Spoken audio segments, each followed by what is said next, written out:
Welcome to Chinese History and Mythology.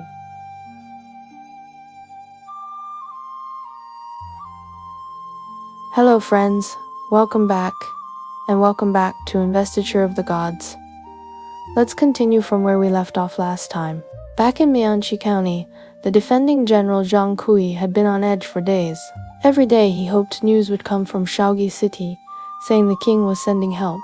One day, a lookout on the wall came to report, "General, word has come from Zhou. The Son of Heaven has just appointed a new commander-in-chief called Yuan Hong. The king has moved 200,000 troops to camp at Mengjin. He says they are there to guard against the lords near Mengjin so they cannot attack Shogi.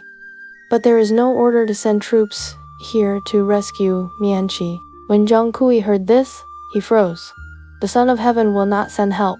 Then, how are we supposed to hold this city? In front of us is the Zhou army.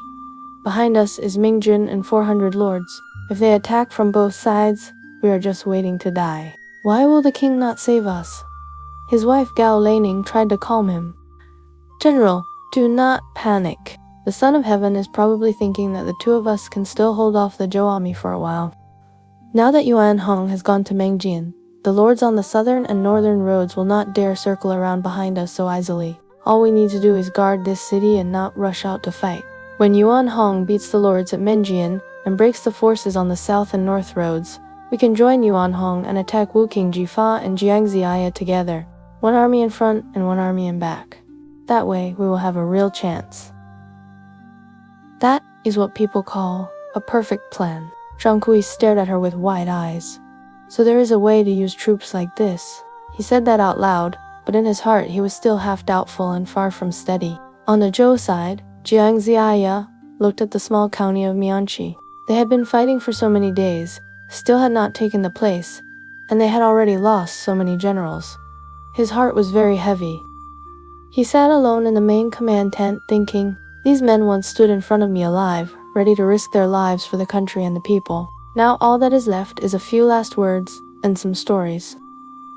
They themselves have nothing left at all." Just as he was lost in sadness, the officer at the camp gate came to report, "Marshal, a Taoist boy, asks to see you."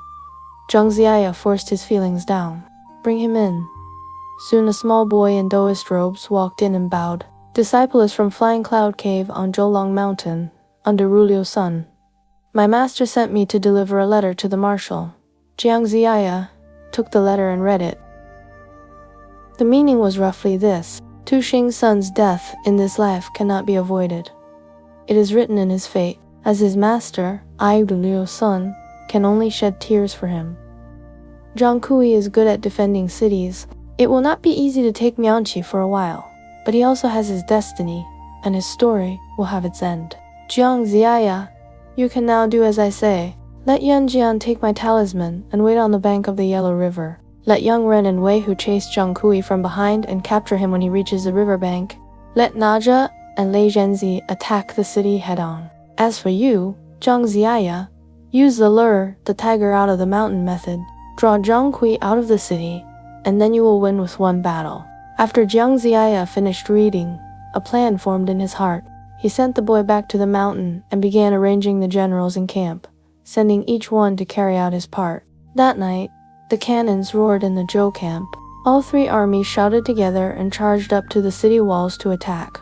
Zhang Kui and his wife rushed up onto the walls and used every method they could think of to defend the city. For the moment, the Zhou army still could not get in. When Jiang-Zi-Ya saw that it was getting late, he ordered the gong to be struck and pulled the troops back to camp. The next day at noon, Jiang-Zi-Ya invited King Jifa to the main tent. "Today, I would like the king to go out with this old minister and take a look at Mianchi's walls. We can see them with our own eyes and talk about how to attack." King Jifa agreed right away. "I would be glad to go." The two of them went out together and rode up to the city to inspect it from below. Jiang-Zi-Ya pointed at the walls and said, "To break this city, cloud ladders alone will not be enough. It would be best to use heavy cannons to blast a large gap in the wall. That will make it easier to storm." The two of them stood below, talking and making gestures at the walls. The soldiers on the battlements saw them and hurried to report to Zhang Kui. "General, Jiang-Zi-Ya and a man in a red robe are standing at the foot of the city, pointing and looking at the walls." Zhang Kui ran up onto the wall and looked. It really was Jiang-Zi-Ya and Jifa below. Zhang Kui was furious. Old Jiang is bullying us too much. I have stayed in the city and refused to come out, and he still dares bring Jifa right up under the walls to inspect my city.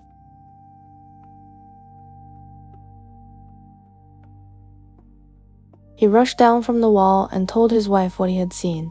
Gao Leining also went up to the wall and looked from a distance. Zhang Kui put on his armor, grabbed his blade, mounted his horse, opened the gate, and rushed out alone. He shouted, "Jiang Sheng, Ji Fa. Today the two of you will die right here." Jiang-Zi-Ya and Wu King Jifa saw Zhang Kui charge out and immediately turned their horses west and ran. Zhang Kui glanced toward the Zhou camp and saw that no generals were coming out to support them. He felt even more at ease and chased with everything he had. When he had chased them far away from the city, the Zhou camp suddenly burst into sound.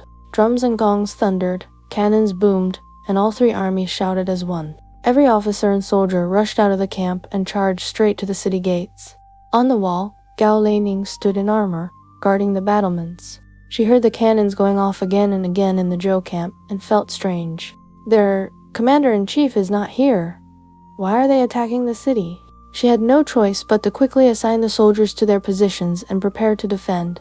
Just then, in mid-air, Najie came down onto the wall on his wind and fire wheels. He changed into 4 heads and 8 arms, holding the fire-pointed spear, and stabbed straight toward her.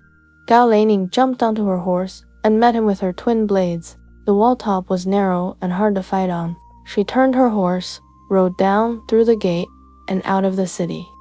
Neja followed her down in pursuit. At the same time, Lei Zhenzi spread his wings in the air and landed on the walls. He swung his golden cudgel and smashed down on the defenders.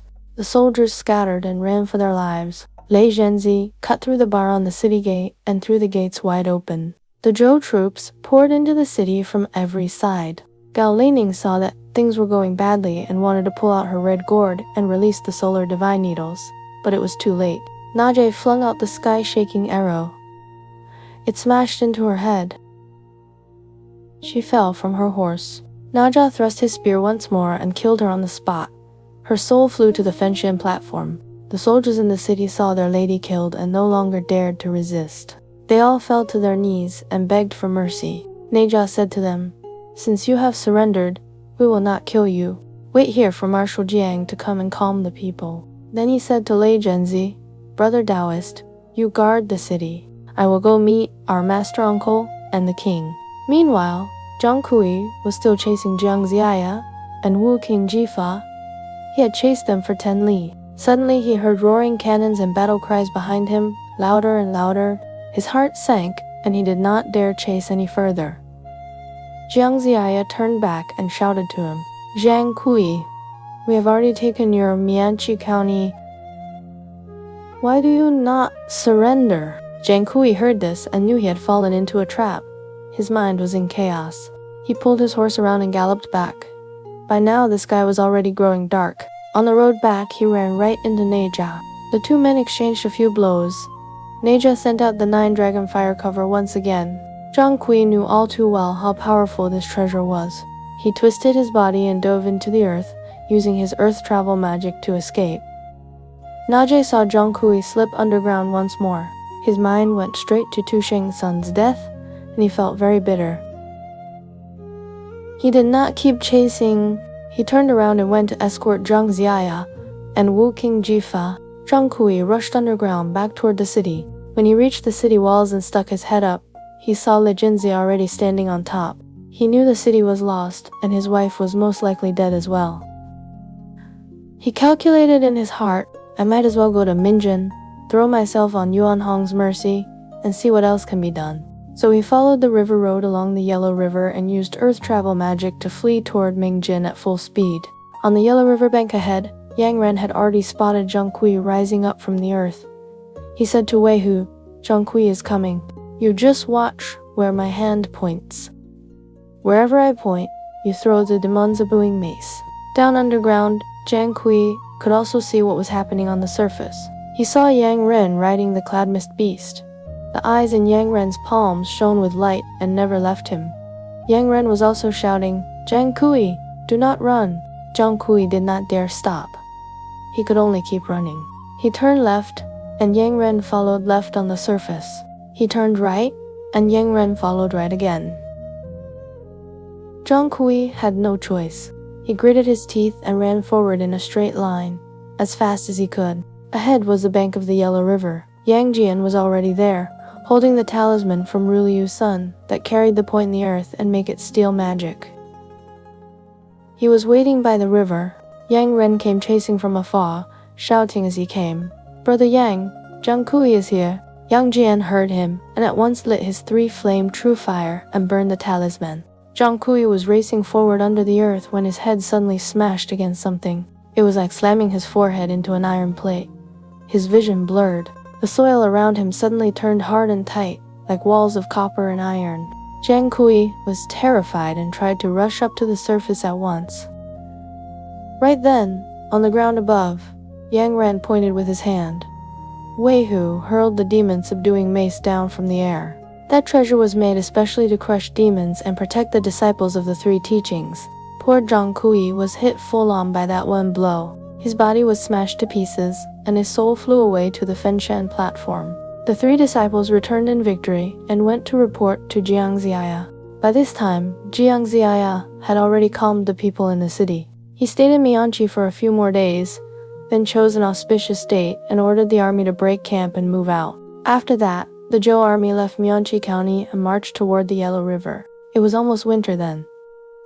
The weather was bitterly cold.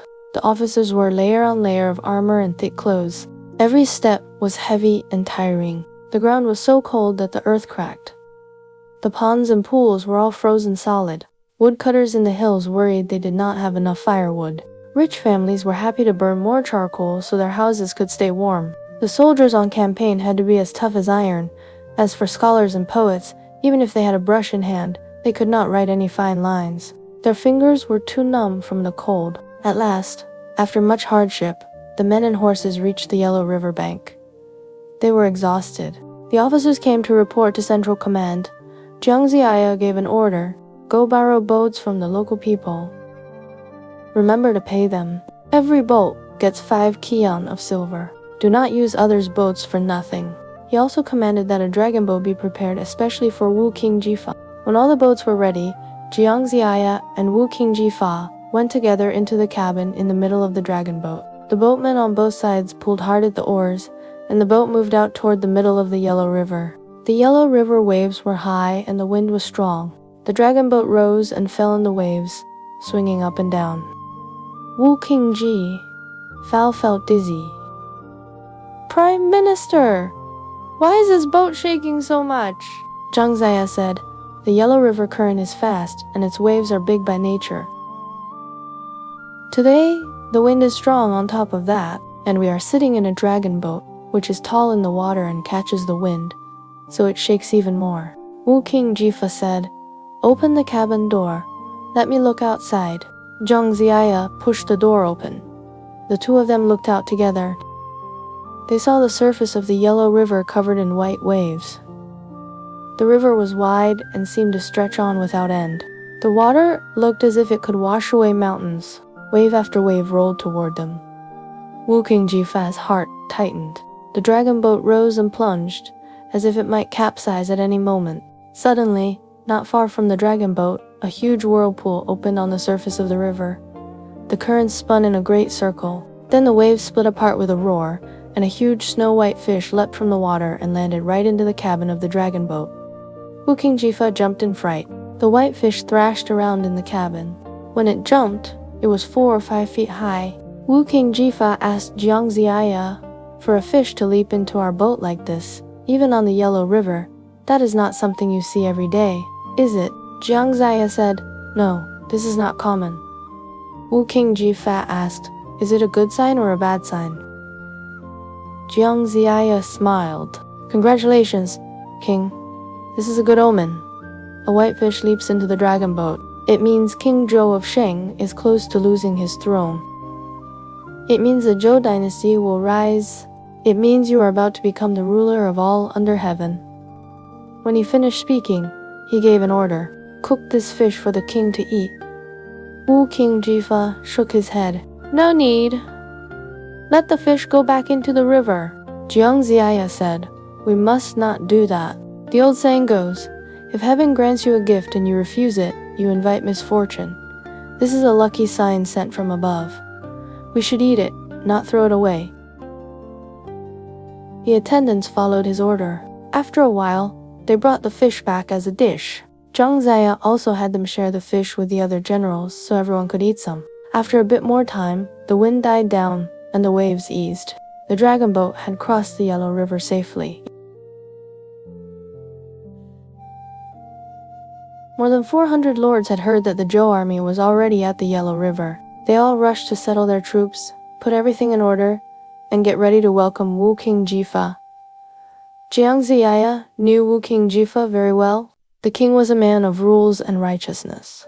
In his heart, he still respected the Shang ruler and refused to act like the new king before heaven itself made things clear. Jiang-Zi-Ya worried that the moment the lords saw Jifa, they might shout things like, let's make him the new king, or down with the tyrants, save the people. If Jifa heard something that pushed too hard, he would refuse on the spot, and the situation would instantly become messy. So, Jiang-Zi-Ya quietly said to him, My king, please stay on the boat for now.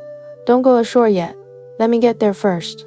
I'll set up the camps at Mengjin, raise the flags, line up the troops, make everything look strict and disciplined. Once everything is ready, I'll come invite you to step ashore.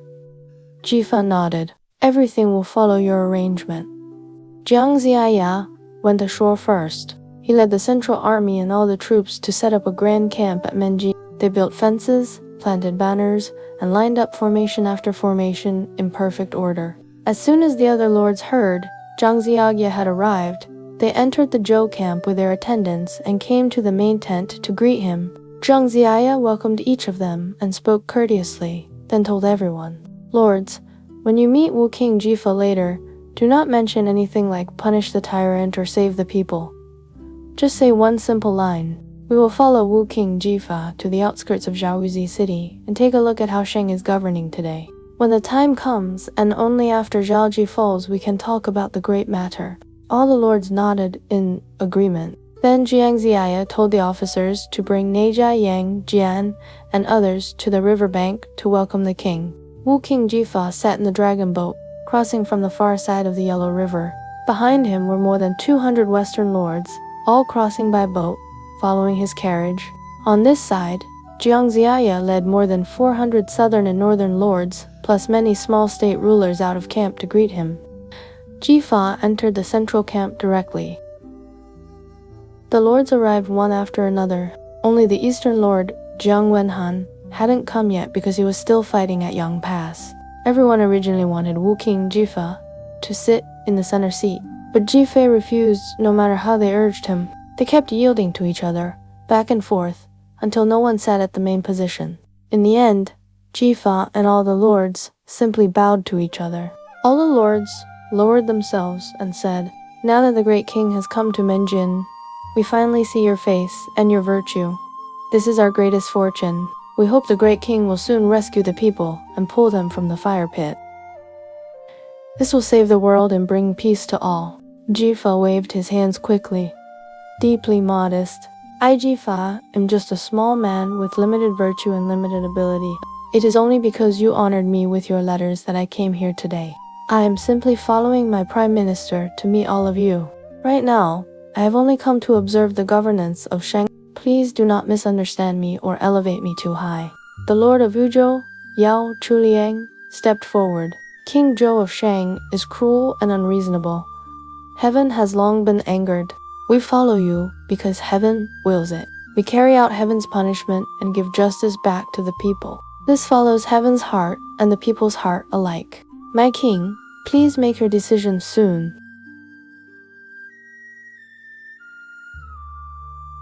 But Jifa still shook his head. King Zhou acts against the proper way, yes, but part of it is because his ministers mislead him. We should first enter Shang territory and see how he truly governs. If we seize the evil ministers and the demon concubines, if we remove the corrupt, perhaps the king can change and rule rightly again.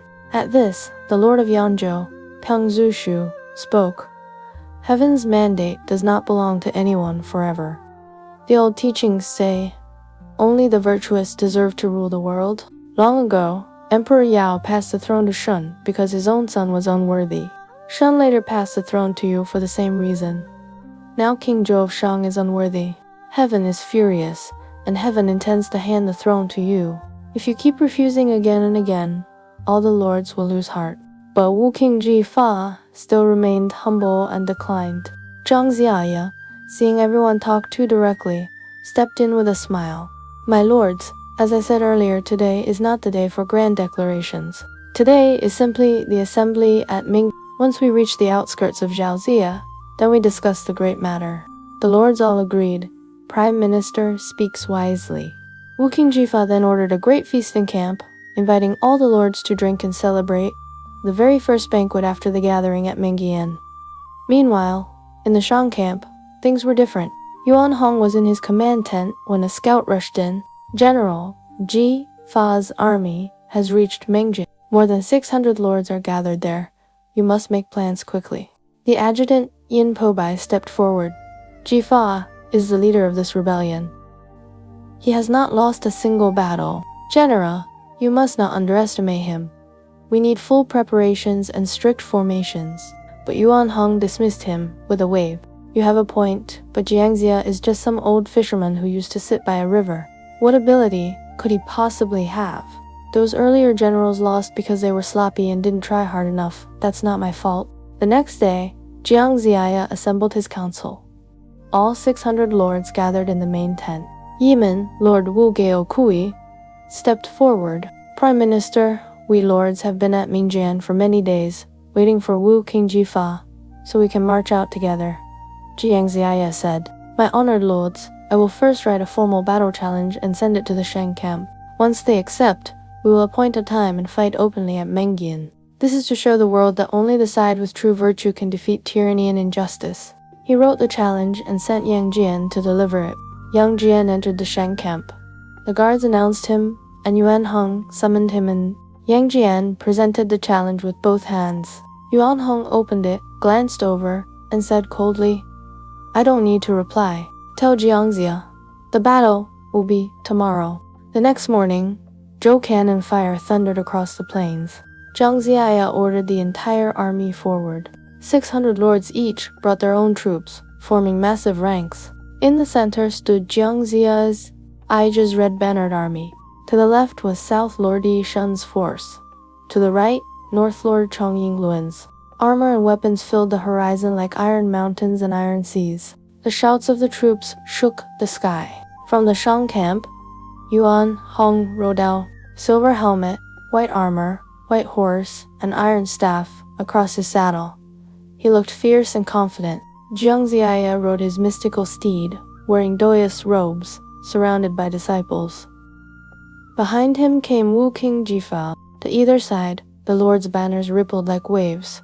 Jiang-Zi-Ya called out, Are you Yuan Hong, the newly appointed commander of Shang? Yuan Hong said, And you are Jiang-Zi-Ya? Jiang-Zi-Ya replied, I lead this army by heaven's mandate to sweep away tyranny. The hearts of the people belong to Zhou. King Zhou of Shang has lost all virtue. Heaven withdraws its blessing. His dynasty is near its end. General, you should surrender while you still have the chance. Yuan Hong sneered. Jiang-Zi-Ya, you only know how to sit by Pangxi stream and fish all day. You think that makes you understand war? Let me teach you today, he shouted to his vanguard. Who will catch this old peasant for me? Chang Hao answered instantly. I will. He charged with his spear straight at Jiang-Zi-Ya. But right Lord Yao Shuliang cut him off, swinging a great axe. Slow down, brute, fight me first. They clashed fiercely. After 20 or 30 rounds, Chang Hao pretended to falter and fled. Yao Shuliang chased him hard. Then a black wind rose under Chang Hao's horse. Black mist wrapped around him. And in that moment, he revealed his true form. A giant python. The python spat poisonous vapor. Yao Shuliang breathed it in. His vision went dark, and he fell from his horse. Chang Hao slid forward, chopped off his head, and shouted, This is what happens to rebels. The black fog blocked the view. The Zhou lords could only see Yao Shuliang fall. They couldn't see the monster behind it. Lord Pangzushu, furious, charged forward with his spear. Now Wu Long, standing beside Yuan Hong, couldn't hold back anymore. He rushed out, shouting, "I'll fight you." They fought fiercely. Then Wu Long pulled back, pretending to lose. Pangzushu chased him, and then Wu Long revealed his true form. A massive centipede demon, legs writhing, body stretching long across the ground. A wave of black wind and rolling clouds swept over. Pangzushu's vision faded, his heart sank, and he lost consciousness. Wu Long sliced him clean in half. The battlefield was swallowed in black mist. The lords could only see another body fall and never the monster. The sky was dull and heavy. Dust rolled across the field. Both armies stared at the fallen corpses, unsure what emotions to feel. In the Zhou ranks, a dark fear settled. In the Shang ranks, Yuan Hong lifted his blade as if he'd won some grand war. Jiang-Zi-Ya watched two of his lords die at the hands of monsters. His heart turned to stone. Something was terribly wrong. These newly chosen generals, why were they suddenly all demons? Where did King Zhou find them? Did he even know they weren't human? Or did he know, and simply not care, as long as they could kill? Jiang-Zi-Ya looked at his own side. Even with 600 lords, what chance did they have if every battle brought new sorcery and monsters? Jifa had only just met the lords at Mengjin, and already his resolve was beginning to shake. Was this heaven testing them? Or heaven warning them? No one knew. The wind grew colder. Blood on the field darkened into black mud. Jiang-Zi-Ya lifted his hand, ordering the army to withdraw for now. He stared at the rolling black mist of the Shang camp. He understood only one thing. Today was just the beginning. The battles ahead would be far worse. In the next chapter, we continue the story.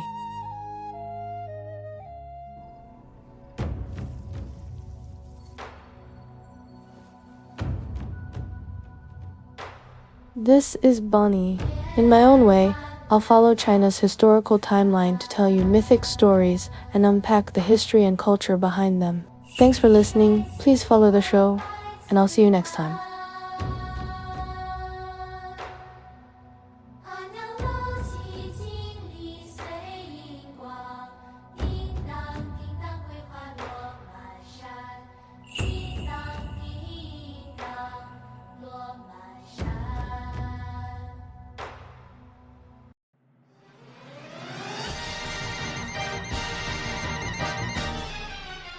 Oh, by the way, quick heads up, my other show, Monkey King's Son, Wukong, Journey to the West, is now live.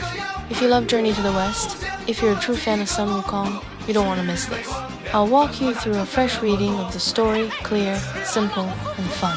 We'll unpack the characters and plot, and I'll point out the hidden meanings and the rich Chinese cultural power inside this classic. Just search Monkey King's Son Wukong, Journey to the West.